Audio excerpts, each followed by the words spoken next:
7, 8,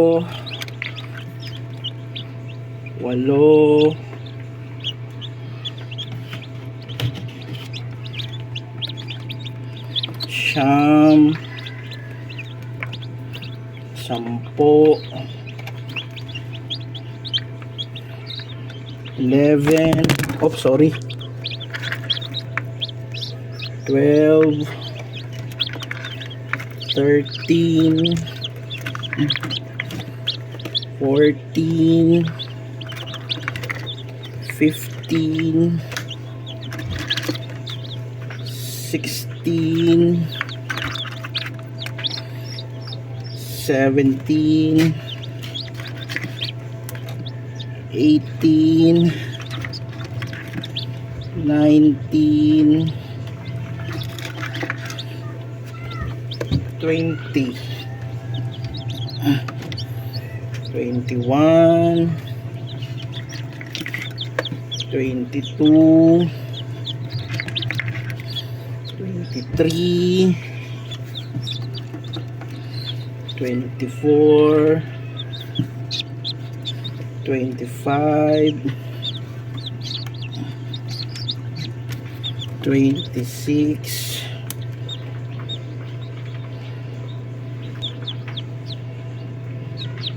'ito na yung mga napisang season natin, yung mga naon na lang na nag-hatch, tapos yung mga tuyo na nilabas ko na sa incubator para iwas stress sa kanila, tapos makainom na rin sila ng tubig. Ayan, bago ko sila ilagay sa mainit, kailangan nila makainom ng tubig na may asukal. Tara.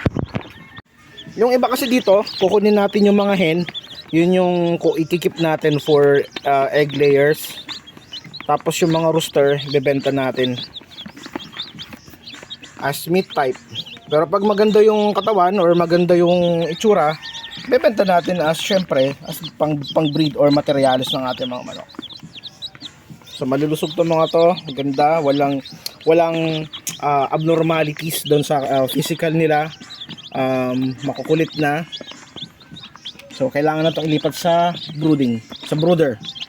Brooding natin, nilagyan ko na lang sa pinyong karton and na-disinfect ko na rin to.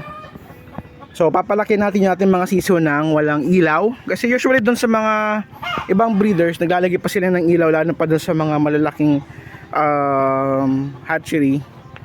Naglalagay sila ng pailaw. So May mga iba din na breeder na nakita ko na di sila nagpapailo sa kanilang mga manok, which is maganda naman kasi nakakatipid. At the same time, okay naman yung sisiyo. Actually, nagawa ko na rin to doon sa mga nauna kong pa-hatch sa mga manok natin.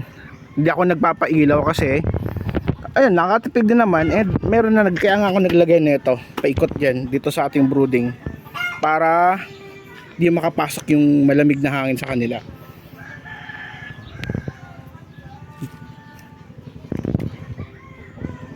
Dahil bagong hatch sila, asukal muna yung ilalagay natin sa kanilang painuman para mabalik yung kanilang lakas and electrolytes na rin. Tapos dapat malinis yung dapat inuman nila. So let's go.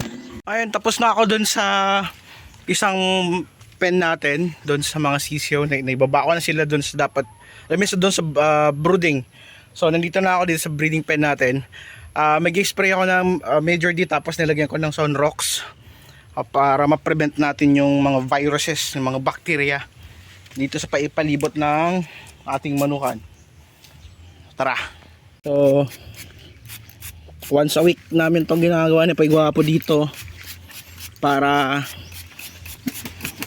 mamatay yung mga bacteria, mga possible bacteria, para iwas din doon sa mga sakit ng ating mga manok like sipon, malaria, mga ganun. Sabi nga nila, prevention is better than cure, di ba? So paikot to. Ito, paikot yan. Sorry, nag-ingay yung ating alarm.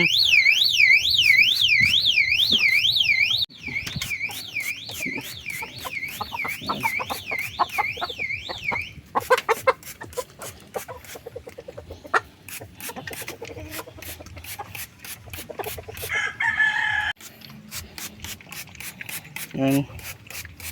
Ito.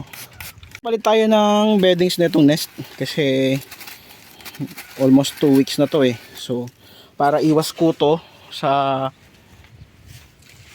mga manok, regular tayo nagpapalit nito. Bago natin ilagay yung pampalit na dahon ng saging, spray muna na may Major D, tapos tawag yan Sunrox, na kahit anong Sunrox, antibacterial naman yun eh. Tapos saka natin ilalagay ito.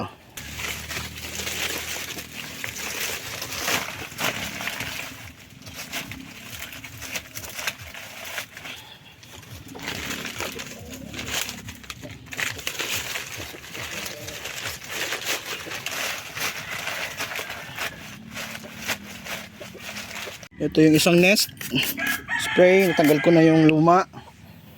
Yan, makante na yan. Ito. Oh, may itlog. Kaso may may putik. Niputan na naman kasi to.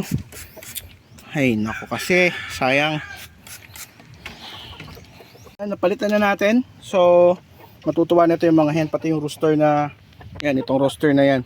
Kasi, lagi siyang tumatambay dun sa nest ng mga hen. Tinatawag niya itong mga to. Parang, ewan kung tinuturuan nila or paraan ba yun ng panliligaw sa mga hen.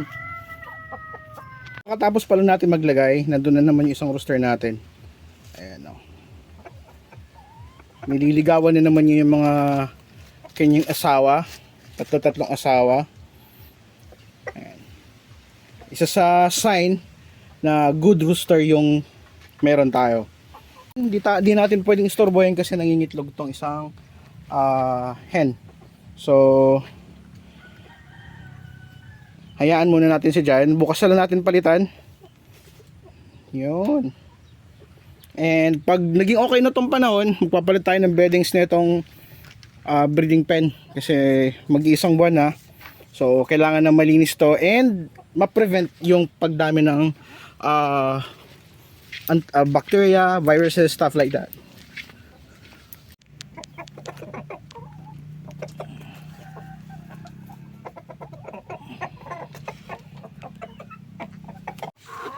Ay, nag-aabang na. Yun, tumitira na rin yan sa loob. Ayan. Mas maganda yung bata pa sila, sasanay na sila sa mga ganitong patoka. Ito rin, nag-aabang din siya. Yung ating vintage line. See, gustong gusto nila yung Mother de Agua. And ito rin. Yan, paborito. Mga parts, yung vlog natin ngayong umagang to. Maraming salamat sa panonood and God bless you. Ride safe sa mga kapwa ko siklista. Bye!